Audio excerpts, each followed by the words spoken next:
Shalom saudara, salam sejahtera dalam kasih Kristus Tuhan kita. Jumpa kembali dengan saya Pendeta Salano Tapsiauta di Dayakolot Gereja Kristen Protestan Injil Indonesia. Apa kabar jemaat yang terkasih? Kita masuk dalam ibadah online tanggal 26 Juni 2022. Mari siapkan hati kita untuk masuk dalam ibadah dengan satu pujian, saudara.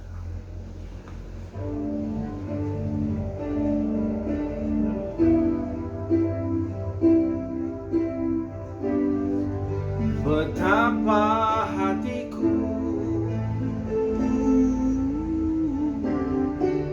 berterima kasih, Yesus, Kau mengasihiku,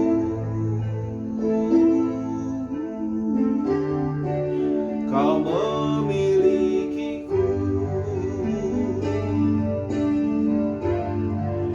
Hanya ini Tuhan persembahanku, segenap hidupku, jiwa dan ragaku.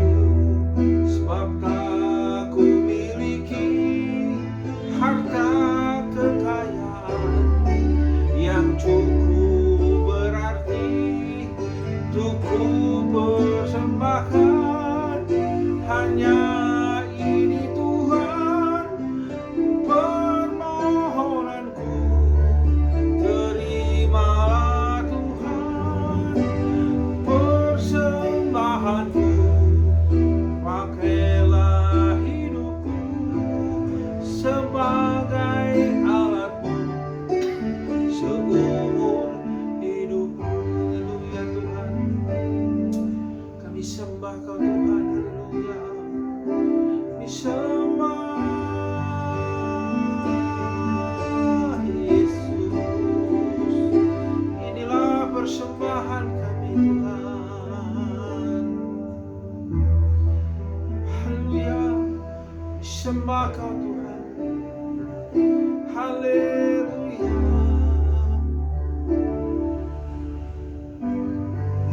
Hanya ini Tuhan persembahanku, segenap hidupku, jiwa dan ragaku. Sebab tak ku miliki harta kekayaan yang cukup berarti untuk ku persembahkan. Hanya ini Tuhan permohonanku, terimalah Tuhan persembahanku. Pakailah hidupku sebagai alat-Mu seumur hidupku. Haleluya Tuhan. Bapa, kami bersyukur buat pagi hari ini Tuhan. Ini betapa hati kami Tuhan rindu memuji menyembah Engkau. Pakai hidup kami Tuhan menjadi alat-Mu. Dan setiap jemaat Tuhan mulai terbuka hatinya, mengerti, membawa jiwa baru kepada Tuhan. Itu yang terpenting dalam hidup ini, mewarnai dunia ini. Terima kasih Tuhan, urapi hamba-Mu yang tidak bisa apa-apa dan bisa menyampaikan isi hati-Mu. Lawat setiap jemaat, bahkan siapa saja yang mendengarkan Tuhan, agar Tuhan mereka mengerti, makin hari makin dibangun di dalam dasar kerajaan Allah. Terima kasih Tuhan, dalam nama Yesus. Haleluya. Hari semua yang siap mendengarkan firman Tuhan katakan amin. Baik. Shalom saudara, salam sejahtera dalam kasih Kristus Tuhan kita. Hari ini tanggal 26 ya, kita berdoa. Nanti sebentar pemimpin bangsa kita akan pergi ke Ukraina dan ke Rusia. Kita harus berdoa, dukung dia sehingga ada perdamaian di dunia ini saudara. Karena kita melihat kalau terjadi peperangan, semua dirugikan, semua tidak ada yang untung. Itu makanya kita berperan berdoa agar roh damai sejahtera, roh perdamaian ada di mana-mana, sehingga ada kebaikan, ada kemurahan, ada anugerah Tuhan dalam kehidupan kita. Amin. Baik, saudara, saya ingin membahas ada beberapa pertanyaan dari sebagian orang bertanya, kenapa Pak seringkali kita ini jatuh bangun, seringkali kita ini yang lain maju kok yang satu enggak. Nah, Yang sebelah maju kok, yang sebelah sini enggak. Kenapa? Nah, saudara harus perhatiin, rambut boleh sama hitam, tetapi tiap-tiap orang atau masing-masing orang mempunyai pendengaran akan firman atau kesadaran akan hadirnya Tuhan itu berbeda, saudara.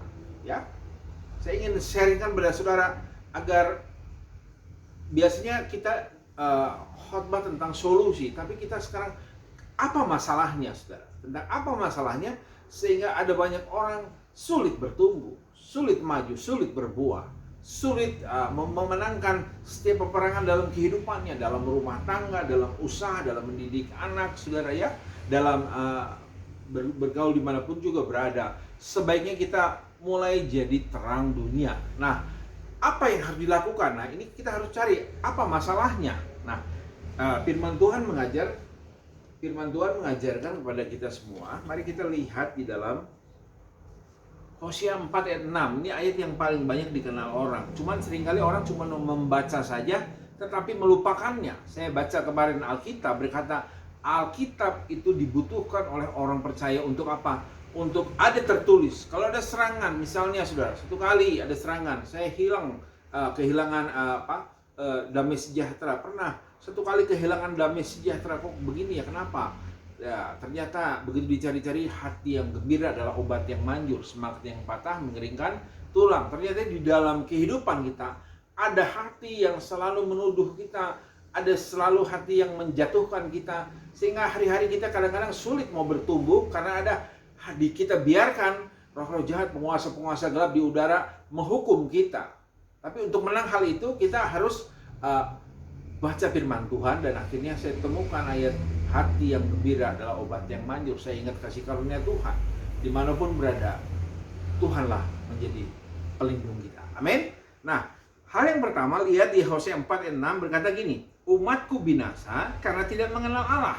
Karena engkaulah menolak pengenalan itu, maka aku menolak engkau menjadi imamku. Dan karena engkau melupakan pengajaran Allahmu, maka aku juga akan melupakan anak-anakmu. Nah, ini ayat seringkali dibacakan di dalam ibadah, di dalam dimanapun juga berada, bahkan dipakai ayat-ayat emas, mengirim di WhatsApp, saudara, umatku binasa karena tidak mengenal Allah. Tapi seringkali hanya dibaca saja. Nah, firman Tuhan dikatakan harus diperkatakan. Yosua, di dalam Yosua, kalau saya lihat Yosua 1, janganlah engkau lupa memperkatakan Taurat ini siang dan malam, agar apa? Engkau beruntung. Coba nanti saudara, setelah selesai ibadah, kalau sudah masalah persoalan, perkatakan firman Tuhan. Makanya Alkitab saudara harus baca. Alkitab saudara jangan sampai nggak dibaca, harus dibaca. Perkatakan firman Tuhan.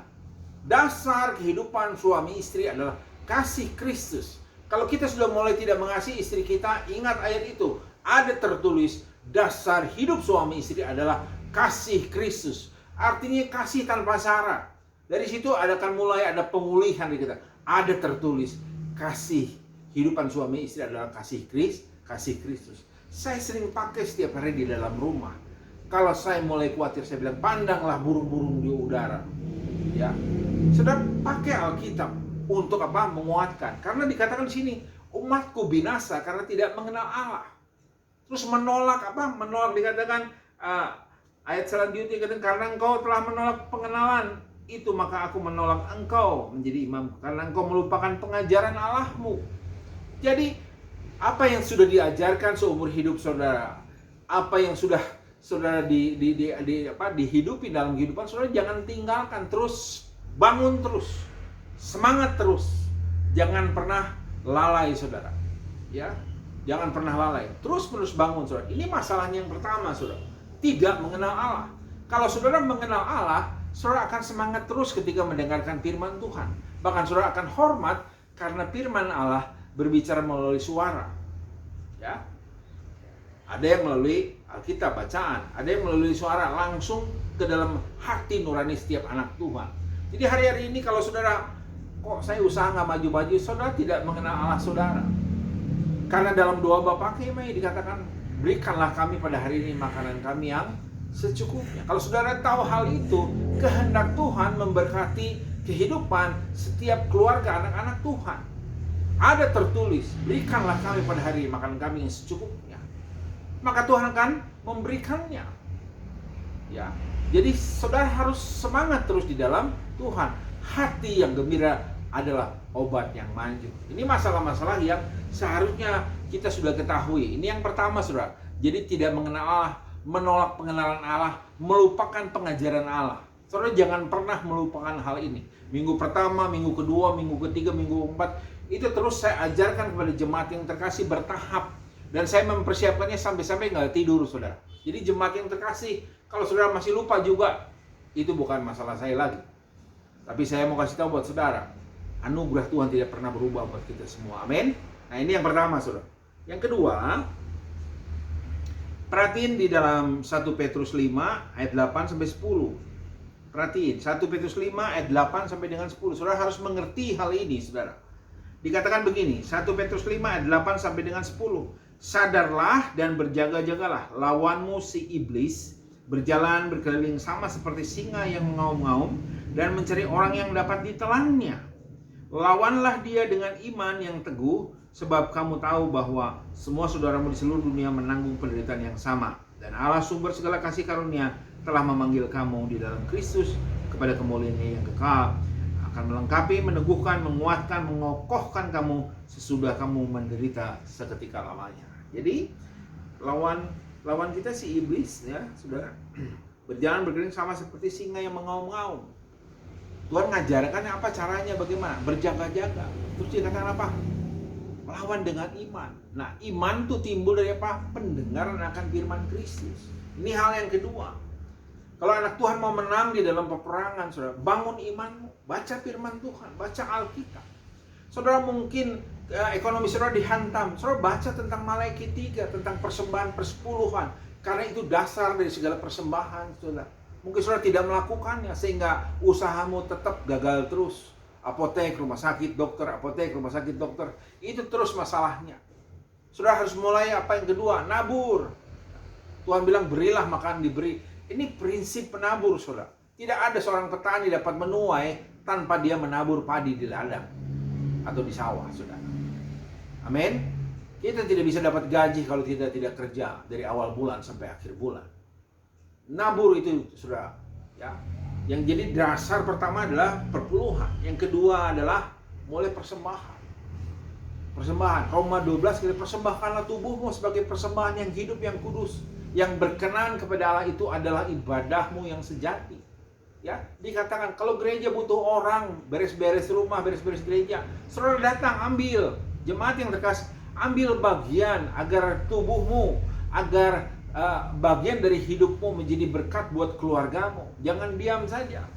Ya, mungkin gembalanya tidak enak hati mau mengundang, nanti kalau terpaksa nggak enak karena memberi dengan terpaksa. Tuhan tidak suka cita. Saudara harus memberi dengan sukarela. Saudara harus memberi karena saudara tahu bahwa saudara anak Tuhan, ditebus oleh Tuhan. Ini hal yang kedua yang paling penting, dan saudara harus tahu bahwa iblis tidak pernah diam. Dia senantiasa berkeliling mencari orang-orang yang bisa dimakan ditelannya. Ya, amin. Nah, saudara yang pertama tadi ingat, tidak mengenal Allah. Umatku binasa karena tidak mengenal Allah. Hosea 4 ya dikatakan. Selanjutnya, saudara, ayat yang ke Yeremia, buka Yeremia 4 ayat 22, saudara. Ini masalah-masalah yang saya bacakan buat saudara sehingga dalam menghadapi tantangan kehidupan saudara bisa mengerti, ya, bisa menang. Yeremia 4 ayat 22 berkata begini, sungguh bodohlah umatku, mereka tidak mengenal aku. Diteguhkan lagi, tidak mengenal aku. Mereka adalah anak-anak tolol dan tidak mempunyai pengertian. Mereka pintar untuk berbuat jahat, tetapi untuk berbuat baik mereka tidak tahu. Ini tidak mengenal Allah, ya. Jadi hati-hati, saudara. Ada banyak anak Tuhan pintar berbuat jahat, tetapi tidak pintar berbuat baik. Ini Alkitab, Yeremia berkata demikian. Jadi diingatkan, diteguhkan pengenalan akan Tuhan melalui hubungan, saudara, melalui doa, intimasi, saudara. Intim dengan Tuhan berarti bicara ketika Tuhan Yesus mengajarkan doa Bapa kami, itu jelas kita intim dengan Tuhan. John Wesley berkata, Tuhan hanya menjawab doa. Artinya kalau sudah berdoa, Allah menjawab. Doa Bapa kami berkata apa? Kita menempatkan diri sebagai anak. Bapa kami yang di surga, tempatkanlah dirimu sebagai anak. Kau harus sadar bahwa dirimu adalah anak Allah, saudara. Kalau engkau anak Allah, pasti ada kemiripan dengan tindakan-tindakan Tuhan, tindakan Allah. Ya, segala tindak tanduk saudara akan ada kemiripan dengan kerajaan Allah. Karena apa yang di sorga akan terjadi di bumi. Amin. Karena kita adalah gambaran daripada kerajaan Allah. Ini paling penting saudara, hal yang ketiga. Ya, mengenal Allah. Ini yang keempat, yang terakhir yang saya bacakan, 1 Korintus 3 ayat 16 dan 17. Buka firman Tuhan, 1 Korintus 3 ayat 16 sampai 17 berkata begini. Tidak tahukah kamu bahwa kamu adalah bait Allah dan bahwa roh Allah diam di dalam kamu? Tanda tanya. Jika ada seorang membinasakan bait Allah, maka Allah akan membinasakan dia. Sebab bait Allah adalah kudus dan bait Allah itu ialah kamu. Jadi saudara harus tahu, tubuhmu adalah bait Roh Kudus. Saya sering membahas ini kepada jemaat. Ya. Segala sesuatu memang baik, halal, tapi segala sesuatu ada yang tidak berguna, saudara. Misalnya apa? Merokok. Ya, saya tidak sedang menyindir, tetapi saya sedang mengatakan tubuhmu adalah bait Roh Kudus. Bayangkan bait Roh Kudus diisi asap setiap hari. Bagaimana kita berdoa mau diberkati oleh Tuhan, sementara bait Allah engkau binasakan. Tahukah saudara bahwa di dalam peringatan bungkus rokok dikatakan merokok itu membunuh, saudara. Ya, kita belajar dewasa. Dulu mungkin Tuhan masih banyak pengampunan. Tapi setelah saudara berjalan menjadi anak-anak Tuhan, jangan bebal. Kalau mendengar firman Tuhan, saya ingatkan buat setiap jemaat, jangan bebal. Ingat, ini peringatan akan Tuhan. Lihat hidupmu. Kalau orang sudah mulai bergerak maju, kenapa kita tidak maju-maju? Mungkin engkau pelihara hal-hal membunuh itu. Tubuhmu adalah bait Roh Kudus. Mari jaga tubuhmu dengan sehat. Tidur yang bagus, saudara. Makanan yang bagus, saudara. Ya, jangan sembarangan makan. Inilah hal-hal yang banyak menghalangi anak-anak Tuhan mengalami berkatnya Allah Abraham, Ishak, dan Yakub. Ingat di dalam doa Bapa kami semua keinginan Tuhan, kerajaan Allah turun ke bumi. Kalau di sorga ada damai sejahtera, maka di hidup kita ada damai sejahtera. Kalau di sorga ada kasih kepada istri, maka di bumi juga ada kasih kepada istri. Jemaat harus mengenal siapa Allah. Jemaat harus tahu siapa dirimu. Dirimu adalah bait Roh Kudus. Dan ingat, lawanmu si iblis berjalan-jalan seperti singa yang mau siap menelan siapa saja yang lemah, yang hidupnya di luar kerajaan Allah. Mari andalkan Tuhan. Ya, saya tidak panjang kalau khotbah, saudara. Ingat yang pertama, pengenalan akan Tuhan. Diteguhkan lagi, saudara harus mengenal Allah sungguh-sungguh. Ya, ingat tubuhmu adalah bait Roh Kudus. Selalu jaga kekudusan dalam kehidupan sehari-hari.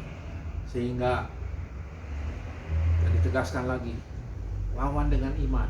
Iman berarti saudara harus baca firman Tuhan. Karena iman timbul dari pendengaran akan firman Kristus. Inilah yang saya alami, saudara, setiap hari. Saya melakukan. Saya nggak merasa so pintar, tetapi saya belajar mengasih tahu, memberitahu pada saudara bahwa apa yang saya alami sendiri dan Alkitab menyatakannya dalam kehidupan akan sangat berguna kalau kita mengenal siapa Allah kita. Kita tahu posisi kita, kita anak Allah. Kita tidak mungkin berbohong. Allah tidak pernah ngajarin kita berbohong. Berdusta itu, saudara. Artinya saudara menempatkan diri saudara sebagai anak-anaknya kegelapan. Allah kita tidak pernah berdusta. Jadi jangan coba-coba berdusta terhadap kebenaran. Amin. Nah, inilah firman Tuhan. Saya tidak bisa panjangkan firman Tuhan, dan biarlah semua yang mendengar, kalau engkau mengalami hal-hal yang susah, yang sulit, biarlah mulai hari ini Tuhan bukakan jalan dalam kehidupan saudara. Amin. Amin buat firman Tuhan.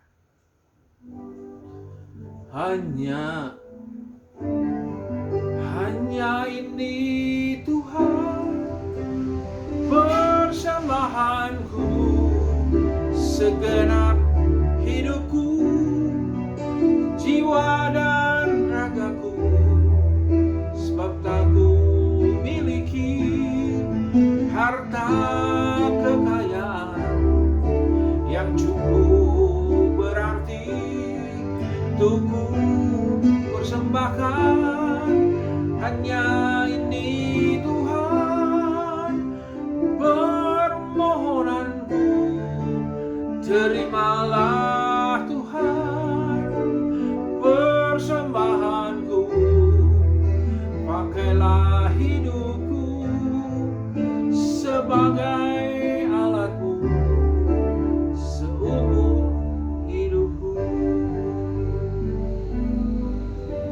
kasih Tuhan. Hamba-Mu bicara terbatas, tapi Allah Roh Kudus yang seperti Engkau janjikan.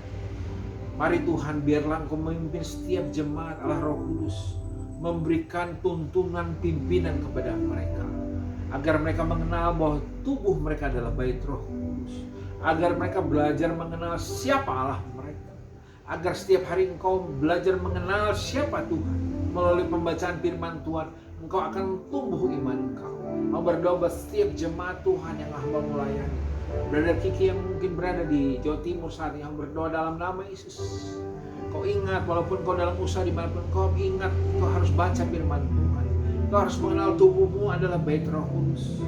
Mari kuduskan hidup. Berdoa juga buat keluarga Andri Desi, Tuhan. Anak-anak yang kau lawat dalam nama Yesus. Apapun yang terjadi di firman Tuhan, ya, mari buka mata rohani dalam nama Yesus. Kau harus mengenal siapa Tuhan.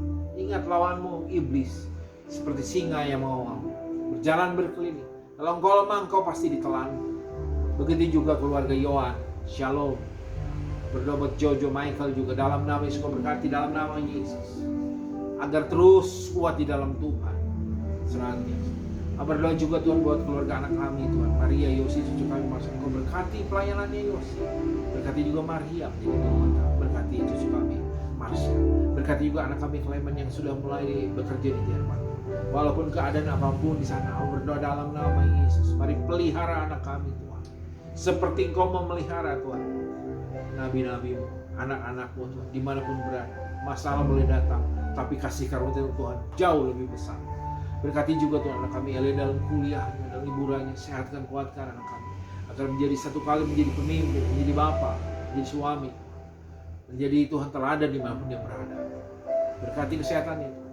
Berkati istri kami juga dalam pekerjaan usahanya Tuhan, agar selalu Tuhan taat Tuhan kepada setiap kebenaran firman Tuhan, agar berkat-berkatnya Allah Abraham, Ishak dan Yakub mengalir sehingga bisa mendukung pelayanan kami. Berdoa teringat juga Tuhan buat keluarga abang kami Martin. Berkati Tuhan Mawiwi, anak-anak juga berkati, Jea, Kristo Tuhan, Naomi juga, Salomo. Kau berkati dalam nama Yesus. Apapun rencana usaha mereka Tuhan, mari Engkau berkati dalam nama Yesus. Berdoa juga buat Samuel Siwabesi Tuhan, Gembala Sidang Getsemani. Berdoa dalam nama Yesus. Engkau berkati Tuhan istri dan anaknya, berkati pelayanannya, jemaat bahkan majelis gereja. Berkati, bukakan mata rohani Tuhan, sehingga roh Allah Tuhan, Roh Kudus dibiarkan bekerja dengan leluasa Bapak, dalam nama Yesus Tuhan. Berkati Tuhan, sehatkan, kuatkan hamba-Nya Bapak. Terpujilah nama-Mu, hamba-Mu yang banyak kelemahan, kekurangan. Kau berkati Tuhan agar bisa menyampaikan kabar baik. Terpujilah nama-Mu, biar setiap perkataan seperti firman Tuhan mengatakan, bukan terdiri dari perkataan saja, tetapi ada kuasa. Kalau yang sakit Kau sembuhkan, kalau Engkau dalam masalah Engkau pulihkan mereka ya Bapak, dalam nama Yesus. Terima kasih Tuhan. Dan sebentar Tuhan, berdoa juga buat kepala negara kami Bapak Jokowi. Kau berkati Tuhan. Sebentar Kau pergi ke Ukraina dengan Rusia. Kau berkati Tuhan misi perdamaian itu, agar tercapai Tuhan dalam nama Yesus Tuhan. Mari Tuhan berkati Tuhan, selamatkan pulang pergi Tuhan, sehatkan, kuatkan senantiasa. Timnya yang menjaga juga berkati. Berkati keluarganya semua, berkati kami semua, tetangga kami kiri kanan Kau berkati, jauhkan orang menjadi kami, jangan kami menjadi orang. Tuhan Yesus, terima kasih sekali lagi. Terpujilah nama-Mu Tuhan. Di dalam dan demi nama Yesus, mari semua yang telah mendengar firman Tuhan dan siap melakukan, katakan amin. Tuhan Yesus memberkati kita semua. Haleluya.